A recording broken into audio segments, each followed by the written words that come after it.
No, we're just giving these back Cheese to to you. daddy. Cheese Oh. to daddy. Cheese. Jeez, are we leaving already? Luca's just going in her underpants? Where are you going? What's your name? More underpants. Oh, you have more underpants. What's your name and where are you going? Daddy. And where are you going? Maui. You going to Maui. And what's your name? The big one? Summer. And I'm where Juliet. My name is Juliet. and where are you going? We're going to, I think, Florida? To Florida. And what's the small one's name? Luca. Can she not talk? Yes. What's your name, little one? Mom, yes. And where are you going? We're going to Florida. We're going to Maui. Wow. What's in Maui? Oh, sea turtle, starfish, fish, dolphins. I'm over here. The ocean. My friends. Twins. Wow. All right. Well, see you guys there.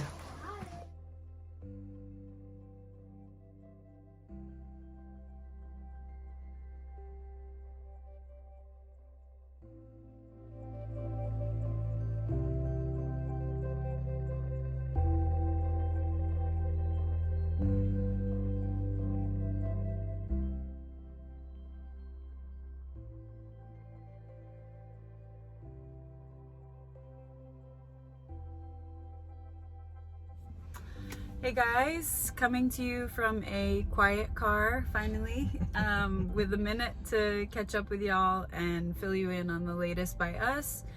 We are like less than 3 weeks until we move. We've been in a good bit of getting doctor's appointments done. We both had a little stitch and Little one stitch.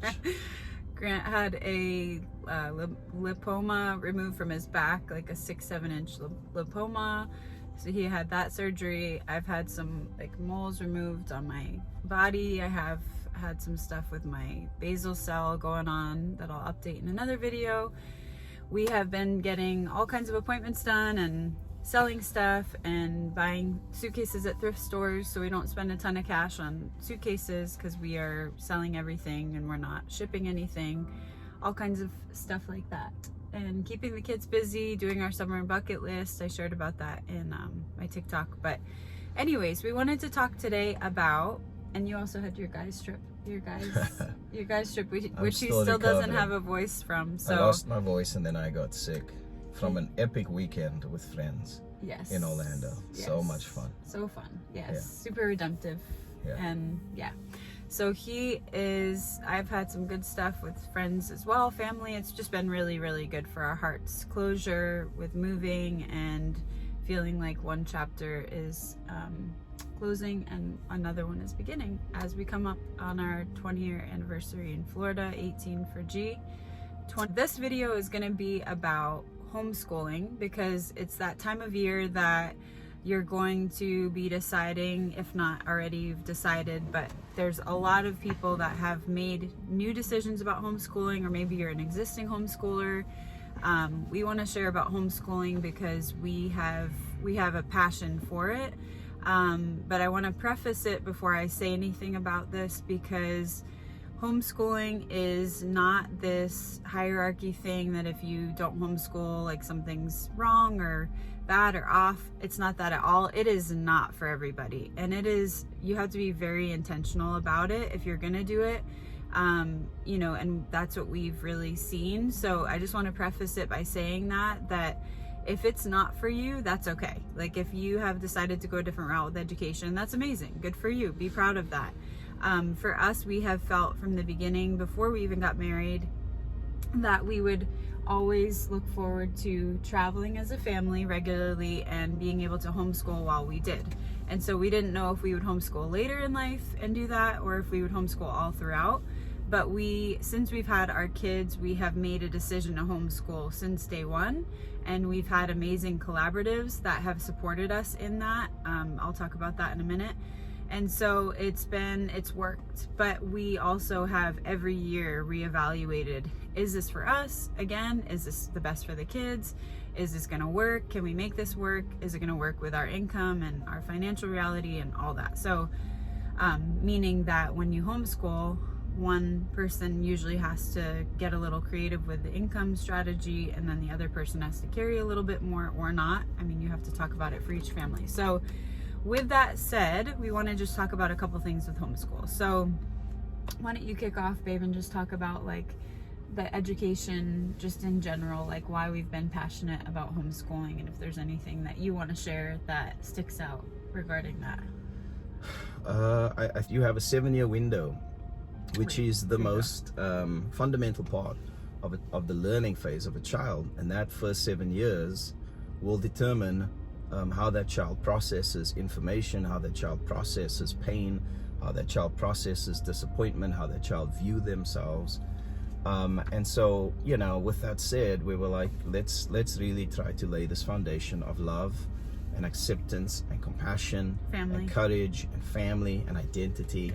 Yeah. And most of it is honestly on my part. Sometimes I would feel bad because she's really teaching them the fundamentals of, let's say, reading and writing and this type of stuff, while I'm taking care of business for the whole family at large.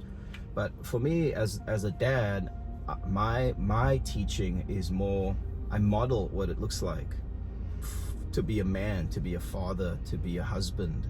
I model gentleness to them. I model courage to them. So they're learning from me first and from Ashley. If there was 2 things I always say I wish I learned in school, it would be emotional intelligence and financial intelligence. I think those 2 things, if I just learned those 2 things, I'd be so much further ahead in life.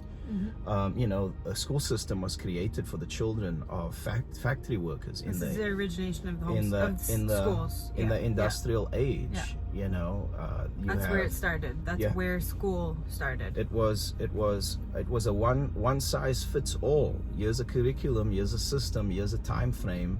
All these beautiful different gifts and personalities and talents are all fit in this one box to take care of their kids for the most part, while all the parents are working in the factory, and then it just kind of stemmed from there and it became a norm.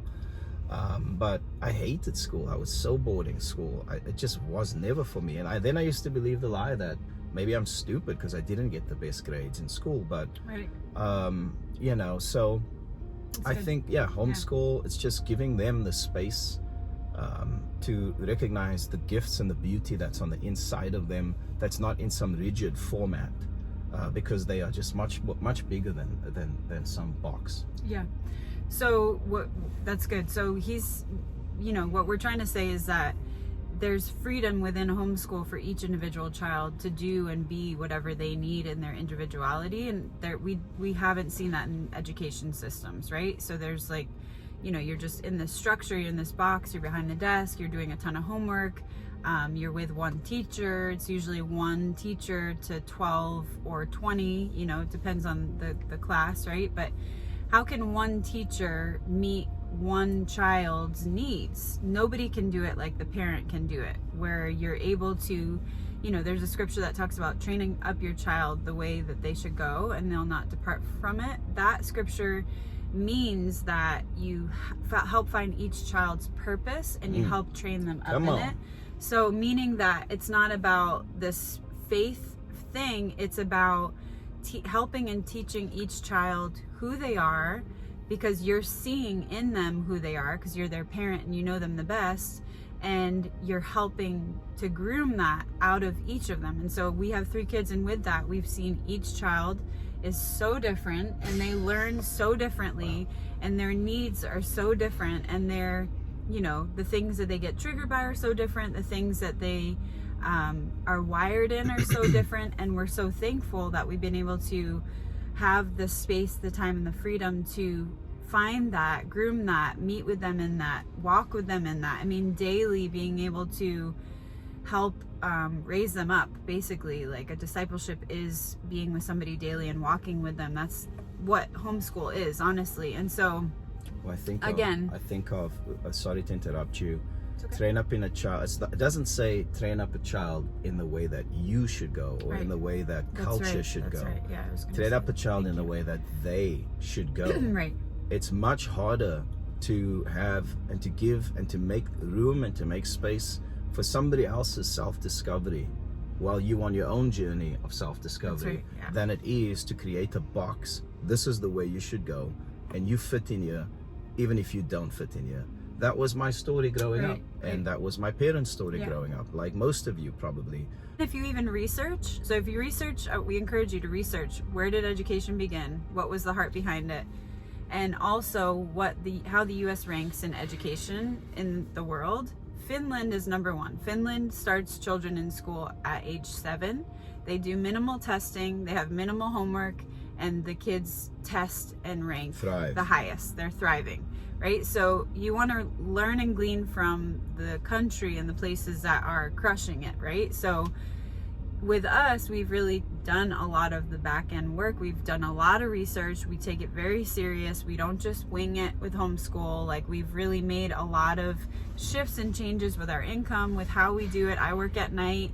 We both have our own businesses. We have time freedom. We're able to be flexible. I'm primarily doing the homeschooling, but then I'm also able to work. And then we switch. We've just made adjustments where we've been able to put our kids first and put our family first.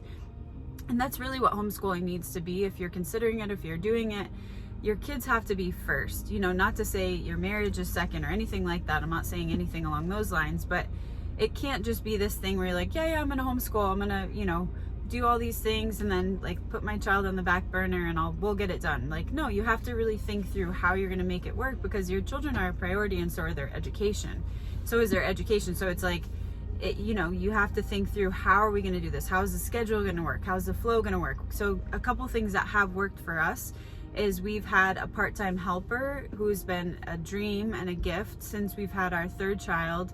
And she comes twice a week and she helps me with some art projects and some, we teach the kids like some home ec stuff and, baking and things like that, science and creative things. She helps me with some of that. So I'm able to even go and work in those times. And then she also helps us with house stuff. She'll help us with the laundry and with other little things around the house, unloading the dishwasher. Things like that make a difference when you're homeschooling. Having the help, having the support. We've had babysitters that have been amazing, other support that's been really helpful. So those are things you want to think through, because you cannot, when you homeschool, be on constantly. You have to be able to, be your best self and be able to flow and come in and out where you're able to teach and give and not be burnt out and overwhelmed and, not giving them your best, right? Because if this is something you want to take seriously, these are things that you want to consider. And then also we've found collaboratives. So those are support programs that come alongside what you're already learning at home that help you increase and enrich your education with your kids. It's also been a social outlet for our children. So even what Grant was saying, it's not like we're like, oh, we're so scared, we're isolating our kids, we don't want them to be integrated into the world. No, it's not that at all. Like, we're actually just considering what we want for our children, because they're our kids, right? And we're stewarding them, and we're the ones that are leading them, and we're the ones that are raising them up and training them. And we want to decide what is the best opportunity for them in life. Like, what is the best opportunity for them in education? What is the best way that they can each individually learn and be raised up? And so we've had these collaboratives that have been supportive and that have been amazing outlets. We've had one in South Florida that we've done. It was a 1 day a week. And then when we transition to Hawaii, we have a new one that we're going to be a part of that we're so excited about. It's a 2 day a week. And even that just gives like an outlet for other people to teach them, for us to gauge, like, how are they doing? Are they learning well with other people? Are they listening when they're not at home? Are they interacting well with others? What are what's their gift mix? That kind of stuff. They're getting other outlets to do, sports and language arts and things that they maybe aren't going to get with just you. And so there's so much to be said about homeschool. Let me say something. Yeah, go ahead, please. So with that said, what we're realizing with our oldest, who's a lot like me, very strong personality, leader, loves people, very social, is that we've even talked about at some point putting her in like a private school, because as she's grown and developed, we are seeing her personality, which is very different from the middle one, like the polar opposite almost. Yep. And I'm realizing, wow, I think she might need more social interaction, because she really thrives on that. Yep, she's an extrovert. She's very extrovert. Yeah. She loves friendship, just like me. I love my friends. I'm a very loyal person. And so the thing is, in Maui, we'll have a collaborative 2 days a week, versus here in Florida, we had it 1 day a week. So we're going to give that a shot because that's nice. That's at least 2 full half days, full days Yeah. that she'll be with her friends intentionally. Yeah. And then outside of that, there's play dates Yeah. on the weekends, Constant, whatever. constant And then we'll social get a interaction. feel for that and see, hey, maybe Summer needs more interaction with kids, and even for our sake, because like I work from home, so I'll see her around the house and I'm like, man, she needs like some more interaction. Yeah. So we have actually had the conversation, you know what, it might be time to put her in a private school. And guess what, I would hope that she would thrive in that culture wherever we send her, because her foundation for the most part has been set, it's been laid, like she's solid for the most part. You know, we can't control the overall outcome of people's destiny, but that's the theory, I suppose, you know, the culture of our home. Yeah, every year we look at, is this the best fit for our kids? We started when Summer was 4 and she's now going to be 8 in September. So every year we've looked at, is this going to work? Is this best for each child? Is this the best fit for our family? And I think that's a valid question that every family needs to do every year, because dynamics can change, Exactly. income can change. Yeah, You know, your own wellness can change, right? Like we've been in different seasons where maybe it's not best for me to, you know, be doing it full time. And so that's where we brought in the help. I've had outlets to do more work. Like you look at each individual dynamic. Go ahead. Well, no, I was just going to say, that's why the goal is to be in tune with yourself. That's right. Yeah. And your kids. The What do goal they is to need? be, Yeah. to the degree that you are in touch with your own heart, is the degree that you can be in touch with theirs. Yeah.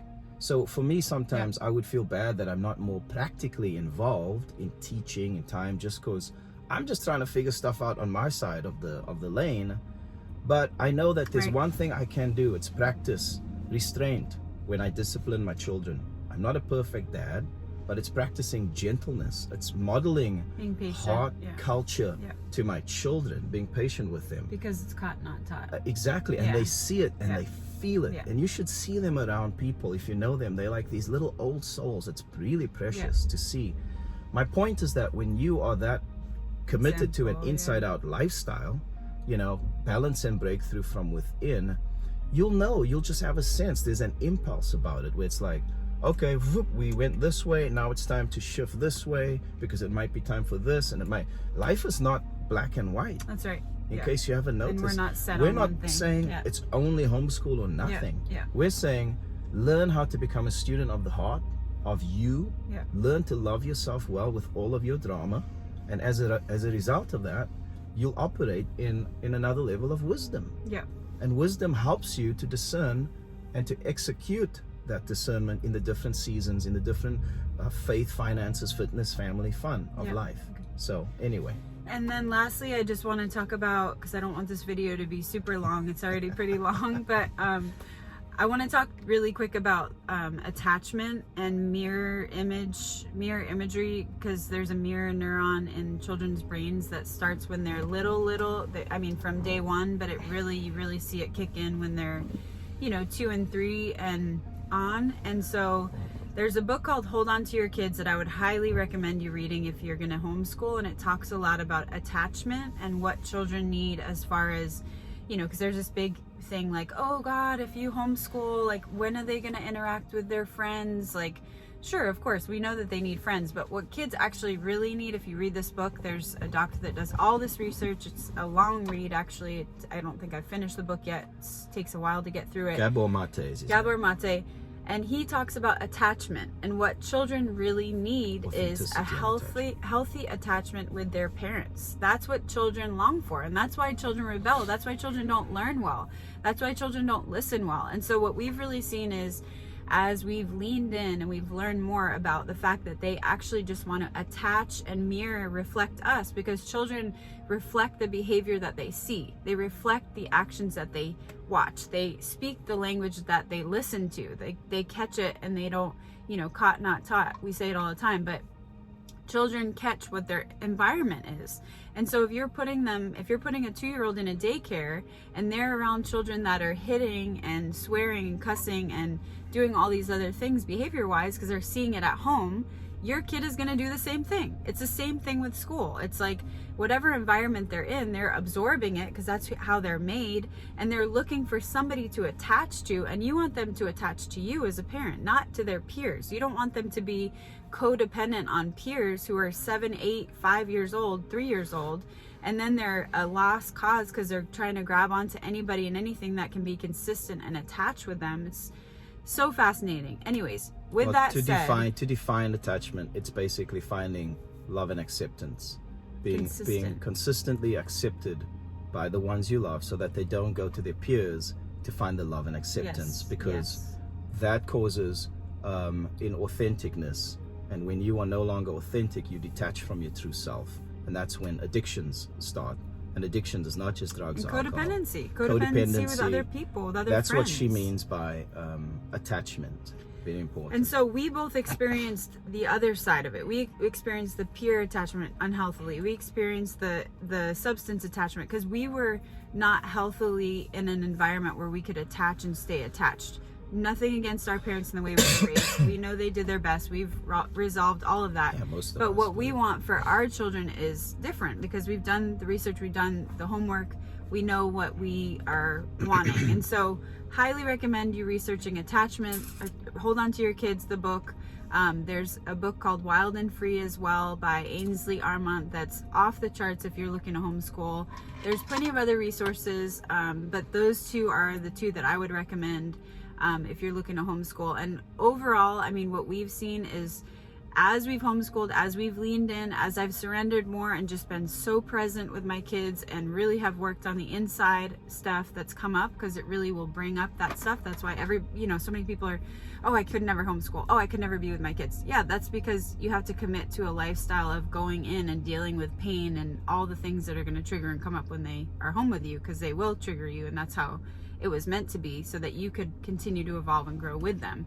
And it's beautiful. And as I've surrendered and as I've grown with them, I've watched, and we've watched, how they behave better. They listen better. They are more in tune with themselves. We are more connected as a family. We're more a unit. We're more whole. We're getting along better. We're listening more. I mean, sure, there's bumps every day and things that we're working on every day, but it works. Like, homeschool works. It really does. If it's for you and you feel like you want to give it a shot, know that it's going to take time. It takes about a year to get used to the new, is this okay? Should we be doing more? Is there more that we could be learning? Should we be busier? Because you're so used to being in the rhythm of fast pace.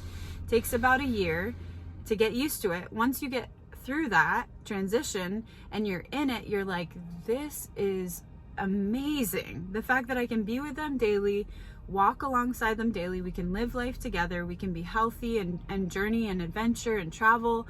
I mean, that's been our dream. And so we're finally seeing the fruit of a lot of that, and we wanted to share that with you, especially if you're on the homeschool journey, because it is a journey. Every year will look different, and so will every day. So just want to leave you with that. I know it's a lot, but it's a big topic that every parent needs to deal with, is education, but deciding what's best for you and your family. And this is what's been working for us, and we hope that it encourages you in your journey.